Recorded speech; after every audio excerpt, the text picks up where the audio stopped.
مولاي صل وسلم دائما أبدا على حبيبك خير الخلق كلهم مولاي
Alhamdulillah wassalatu wassalamu ala rasulillah Sayyidina wa maulana Muhammadin ibn Abdillah وعلى آله وصحبه ومن تبعه ومن والاه. أشهد أن لا إله إلا الله وحده لا شريك له وأشهد أن محمدا عبده ورسوله. اللهم صل على سيدنا محمد النبي الأمي وعلى آله وصحبه وبارك وسلم. فيا عباد الله، أوصيكم ونفسي وإياي بتقوى الله فقد فاز المتقون. فقال الله تعالى في القرآن الكريم وهو أصدق القائلين: أعوذ بالله من الشيطان الرجيم، بسم الله الرحمن الرحيم. يا أيها الذين آمنوا اتقوا الله حق تقاته ولا تموتن إلا وأنتم مسلمون. وقال تعالى في آية أخرى: يا أيها الذين آمنوا اتقوا الله وقولوا قولا سديدا يصلح لكم أعمالكم ويغفر لكم ذنوبكم ومن يطع الله ورسوله فقد فاز فوزا عظيما. Sadaqallahul azim. Saudara-saudara kaum muslimin, jamaah Jumat yang dimuliakan Allah Subhanahu wa taala. Bersyukur kepada Allah Subhanahu wa taala di hari yang baik, hari Jumat, berkumpul kita bersama di tempat yang baik, masjid rumah Allah. Sedang pula kita duduk bersama orang-orang yang baik, orang-orang mukmin, orang-orang muslim, orang-orang yang tergerak hatinya ketika hari Jumat itu sampai, ketika hari Jumat itu tiba, tergerak hatinya untuk sampai ke rumah Allah ini untuk melaksanakan kewajiban salat fardu Jumat. Sedang pula kita mendengarkan kalimat-kalimat yang baik, yakni khutbah Jumat. Bersyukur kepada Allah secara perbuatan telah kita lakukan. Ringan kaki melangkah, mudah tangan terhayun sampai kita di masjid ini. Secara perbuatan sudah kita lakukan, maka secara lisan pula kita gerakkan anak lidah kita untuk mengucapkan alhamdulillahi rabbil alamin. Salawat beriringan dengan salam semoga tetap tercurahkan kepada baginda Rasul Nabi Muhammad sallallahu alaihi wasallam. Dengan pula kita mengucapkan Allahumma salli ala Sayyidina Muhammad wa ala ali Sayyidina Muhammad. Saudara-saudara kaum muslimin, jamaah Jumat yang dimuliakan Allah Subhanahu wa taala. Di dalam sebuah kitab yang berjudul Syu'ab al-Iman, kitab ini dituliskan oleh seorang ulama besar bernama Imam Al-Baihaqi. Imam Al-Baihaqi adalah seorang ulama hadis yang sangat terkenal, sangat masyhur, sampai pada hari ini begitu banyak hadis-hadis Rasulullah yang diriwayatkan oleh Imam Al-Baihaqi. Dalam kitab tersebut beliau menceritakan bahwa suatu ketika Nabi Musa alaihi salam atas izin Allah dipertemukan dengan iblis laknatullah. Lalu di antara Nabi Musa dan iblis ini terjadi sebuah percakapan, terjadi sebuah dialog. Apa kata Nabi Musa? Ya iblis, wahai iblis, fa'akhbirni ma zambul lazi aznabat ibnu Adam. Wahai iblis, kabarkan kepadaku apa suatu dosa yang dilakukan oleh anak Adam, manusia. Kalau mereka mengerjakannya, istahwasta alaihim, berarti engkau telah menguasai manusia tersebut. Apa kira-kira dosa yang dilakukan oleh kita manusia? Kalaulah kita lakukan, berarti iblis telah menguasai diri kita. Apakah itu merampok? apakah berzina, apa berjudi, apa korupsi, apa membunuh.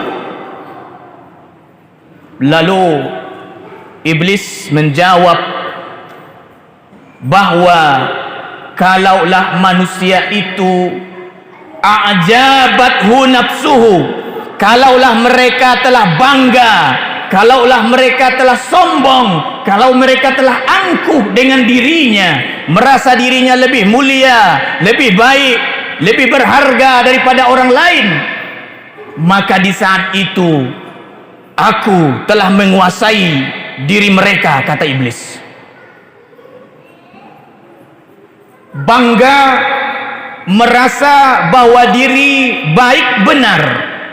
Tetapi yang salah adalah ketika kita merasa bahwa diri kitalah yang paling baik, memandang orang lain hina, memandang orang lain tak ada apa-apanya, maka di saat itulah kita telah sombong. Apa ancaman bagi orang yang sombong? La yadkhulul jannah, tidak akan masuk surga. Man kana fi qalbihi misqala dzarratin min kibrin, kalaulah seorang itu ada rasa sombong, rasa angkuh dalam dirinya, dalam hatinya, walaupun hanya sebesar biji zarah saja. Siapa makhluk yang pertama kali merasa dirinya sombong? Siapa lagi kalau bukan makhluk yang diajak bicara oleh Nabi Musa alaihissalam? Ketika Allah subhanahu wa ta'ala perintahkan kepada iblis untuk sujud kepada Nabi Adam, apa jawaban iblis? Allah katakan, wahai iblis, kenapa engkau tak mau sujud kepada Adam? Di saat itu iblis menjadi sombong, angkuh. Iblis berkata, ana khairu minhum, aku jauh lebih baik daripada dia. Khalaqtani min nar, kau ciptakan aku daripada api. Wa khalaqtahu min tin, kau ciptakan dia daripada tanah, hina dina, rendah di bawah, dipijak orang. Angkuh, sombong dengan penciptaannya. Seiring waktu berjalan, seiring masa berputar, manusia pun dihinggapi dengan penyakit sombong. Ada manusia yang diberikan jabatan, sampai-sampai jabatannya ini dia sanggup menguasai dari sepertiga belahan dunia. Di puncak kesombongannya, sampai-sampai dia berkata, ana rabbukumul a'la, akulah Tuhanmu yang maha tinggi. Di mana dia dengan kesombongannya? Dia tenggelam, mati di Laut Merah. Angkuh dengan kesombongannya, hilang dalam kekuasaan Allah subhanahu wa ta'ala. Di sisi lain, ada manusia yang angkuh, sombong dengan harta bendanya. Banyak harta benda pembendaharaan yang dia cari. Berangkat pagi, pulang petang, peras keringat, banting tulang. Begitu banyaknya harta yang dimilikinya, bahkan sampai-sampai kunci gudang tempat dia mengumpulkan harta itu harus diangkat oleh 4 orang laki-laki yang kuat. Sombong. Suatu ketika datang utusan, wahai Qarun, berikanlah sebagian hartamu di jalan Allah. Qarun sombong, Qarun angkuh. Dia berkata, innama utituhu ala ilmin indi, semua harta yang kudapat di hari ini adalah harta dari usaha kerja kerasku, tidak ada campur tangan orang lain. Di saat itu kesombongan datang, Allah hancurkan dia, terbenamkan dia di dalam tanah. Maka sampai hari ini, kalau ada orang menggali tanah, bertemulah orang itu dengan bejana emas, maka orang akan berkata, itu harta Qarun. Saudara-saudara kaum muslimin, jamaah Jumat yang dimuliakan Allah subhanahu wa ta'ala, kalaulah sombong adalah tempat di mana iblis dapat menguasai manusia, lalu apa yang kedua? Yang kedua, kata iblis mengatakan, istaksaru amala. Apabila manusia merasa, menyangka, menghitung-hitung bahwa amalnya telah banyak, maka di saat itulah aku telah menguasai diri mereka. Tujuan hidup kita ini benar, kita beribadah kepada Allah Subhanahu wa taala. Tetapi kalau kita menyangka bahwa kita telah beribadah begitu banyak kepada Allah, menyangka bahwa ibadah yang kita kerjakan membuat kita layak masuk surga, bahkan sampai kita berkata bahwa aku saja yang layak masuk surga, disinilah letak kesalahannya. Dikisahkan bahwa ada seorang abid, seorang ahli ibadah, 500 tahun dia beribadah kepada Allah Subhanahu wa taala di atas sebuah bukit di puncaknya. Atas izin Allah pula, di atas bukit itu Allah tumbuhkan sebatang pohon delima. Setiap harinya buah delima itu masak satu biji, sehingga sampai 500 tahun dia beribadah kepada Allah. Suatu ketika diceritakan Jibril alaihissalam kepada Nabi Muhammad, di akhirat, di yaumil qiyamah, orang yang ahli ibadah ini dihadapkan kepada Allah. Allah katakan kepada orang yang merasa diri banyak amal ini, engkau ahli ibadah, silakan masuk surga dengan rahmatku. Tetapi orang yang ahli ibadah ini menyangka, lalu dia berkata kepada Allah, ya Allah, seharusnya aku masuk surga karena amal-amalku. Sekali lagi Allah katakan, engkau ahli ibadah, silakan masuk surga dengan rahmatku. Dia lagi berkata, seharusnya ya Allah, aku masuk surga karena amal-amalku. 3 kali dia mengulang kata yang sama. Lalu Allah memanggil malaikat untuk menimbang agar 500 tahun ibadahnya kepada Allah ditimbang dengan rahmat Allah berupa mata penglihatan. Ketika diletakkan di atas mizan, apa yang terjadi? Ternyata rahmat Allah yang hanya berupa mata penglihatan ini jauh lebih berat daripada amal ibadah yang dilakukan selama 500 tahun lamanya. Kaum muslimin jamaah Jumat yang dimuliakan Allah Subhanahu wa taala, maka di hari Jumat ini setidaknya ada 2 hal yang dapat kita bawa pulang ke rumah kita masing-masing untuk kita bawa nasihat takwa ini kepada anak keluarga kita. Bahwa yang pertama, jangan sampai kita berada dalam perangkap iblis, perangkap setan, sehingga kita dikuasai oleh iblis. Yakni pertama, sombong, angkuh. Dan yang kedua adalah merasa bahwa diri kita telah banyak beramal soleh.